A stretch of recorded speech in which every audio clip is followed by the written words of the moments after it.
Oi, gente! Bem-vindos a mais uma aula de arte. Hoje falarei sobre a arte românica e, para isso, gostaria de refletir algumas coisas. Com a queda do Império Romano do Ocidente, aboliu-se o universo greco-romano que o sustentava. O Ocidente se torna bárbaro, não somente por causa da destruição da civilização romana pelos povos invasores não romanos, mas também pela entrada de culturas e costumes que não eram vistos como civilizados.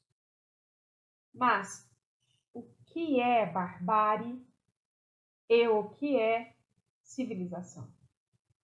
Uma ideia comum que se tem de civilização é a designação das formas mais elevadas de vida alcançadas por um povo, enquanto barbárie seria o estágio primitivo, selvático, no qual vive uma sociedade e o qual ela costuma abandonar quando se inicia a ordenação de um mundo mais humanizado, construído geralmente por medo, aquilo que ela considera sagrado ou divino. Porém, o conceito de civilização deve ser visto de uma forma mais ampliada, isto é, como o conjunto dos instrumentos de determinada cultura, de determinada sociedade, para que ela se conserve, enfrente perigos, imprevistos e situações novas, supere crises, seja capaz de se renovar e progredir. Quando olhamos por este prisma, é possível perceber que todas as sociedades são civilizadas a seu próprio modo, de acordo com as dificuldades enfrentadas por cada uma no tempo. Isso não era tão evidente nos suspiros derradeiros do Império Romano Ocidental. E o termo barbárie era utilizado pelos romanos para designar o outro, o estrangeiro, o não nascido, sob a égide e costumes do civilizado Império Romano. Civilização esta que causou admiração intensa entre os ditos povos bárbaros, mas que não os impediram de invadir e barbarizar o até então Ocidente romano. Daí seguiu o que a história já nos contou: a ruralização, a mistura cultural, o início do feudalismo nas esferas econômica, política e social, e o fortalecimento do poder da Igreja Católica. Nomeado posteriormente como Idade Média, este período ainda é tratado de forma pejorativa como um tempo em que não houve contribuições para o conhecimento, a cultura, as artes e a vida em sociedade de uma forma mais generalizada.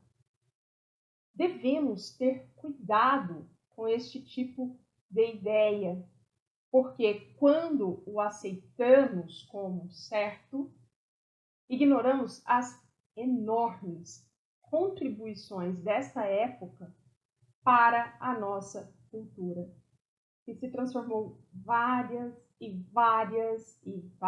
vezes para continuar sobrevivendo.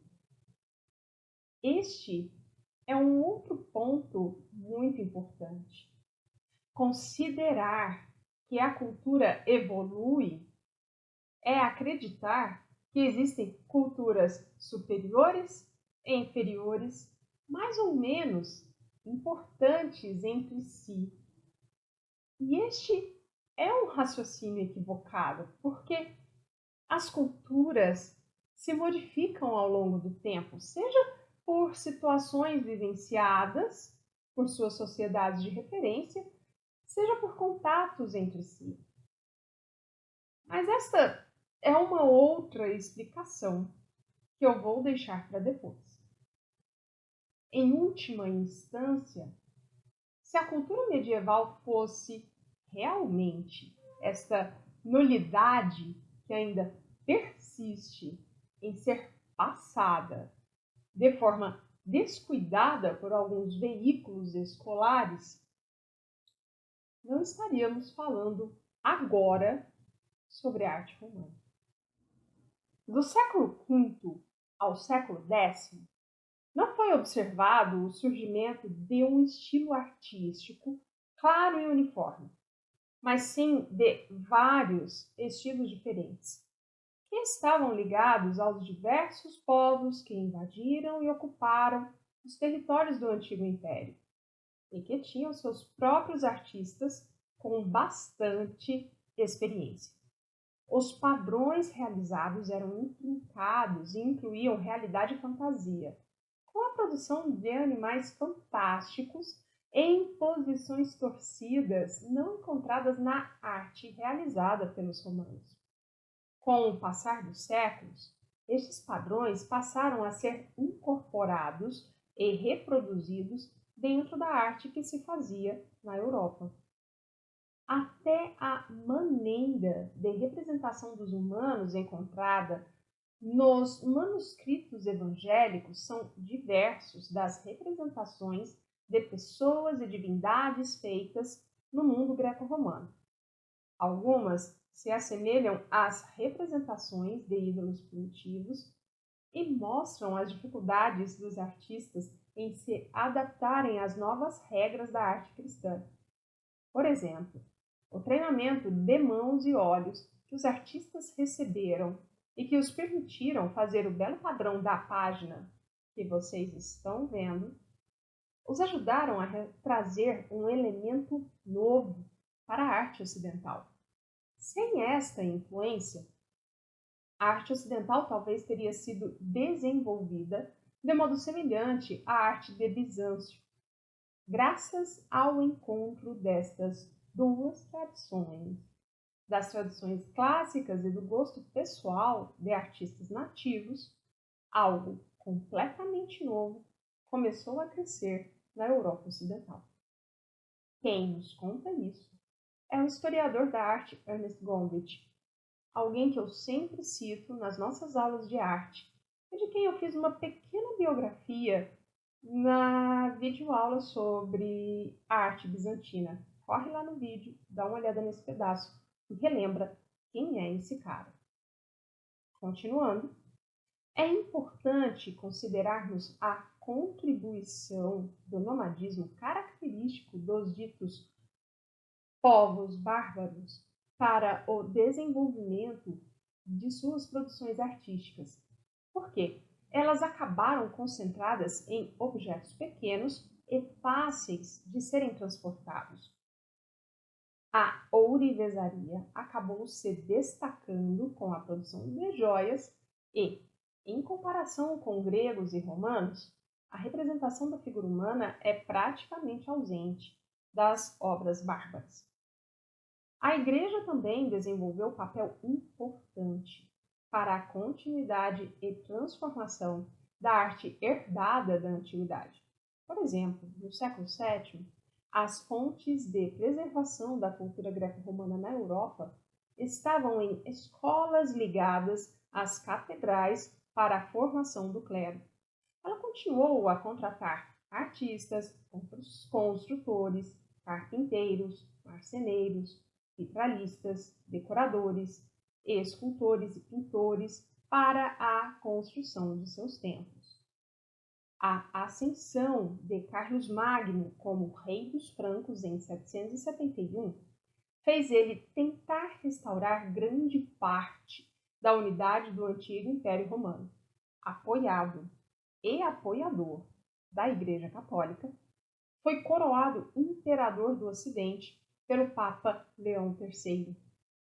Ele estabeleceu as fronteiras do Sacro Império Romano-Germânico, com capital na atual cidade alemã de Aachen. Promoveu várias reformas em seu governo e convidou estudiosos para viverem em sua corte. Também foram desenvolvidas oficinas para a produção de objetos de arte e manuscritos ilustrados. Estas oficinas eram ligadas ao palácio e aos mosteiros da época. Durante o Império Carolíngio, não foram criadas obras artísticas monumentais.